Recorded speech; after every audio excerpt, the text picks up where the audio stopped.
Heart attack, heart failure, cardiac arrest, ఈ మూడింటికి difference ఏంటి? సిమ్టమ్స్ లో కూడా ఏమైనా డిఫరెన్సెస్ ఉంటాయా? హార్ట్ అటాక్ అనేది హార్ట్ బ్లడ్ వెసల్ సడన్ గా బ్లాక్ అయినప్పుడు వచ్చేది హార్ట్ అటాక్. దాని వల్ల వచ్చే మెయిన్ సిమ్టమ్ ఏంటంటే చెస్ట్ పెయిన్. హార్ట్ ఫెయిల్యూర్ అంటే ఏంటంటే హార్ట్ పంపింగ్ తగ్గిపోవడం. హార్ట్ అటాక్ వచ్చిన తర్వాత కూడా తగ్గిపోవచ్చు, లేదా హార్ట్ మజిల్ వీక్ అయిపోతుంది కొందరికి. ఇట్లా మజిల్ డిస్ఫంక్షన్ వల్ల వచ్చేది హార్ట్ ఫెయిల్యూర్.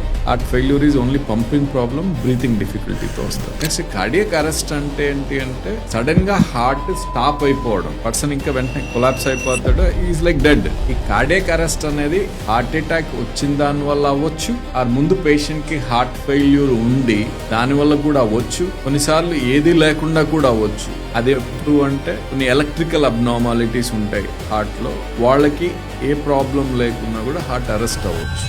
ఈ వీడియోని మీ ఫ్రెండ్స్ అండ్ ఫ్యామిలీతో షేర్ చేయండి. ఇన్ఫర్మేషన్ వర్తి అనిపిస్తే ఒక్క లైక్ చేయండి.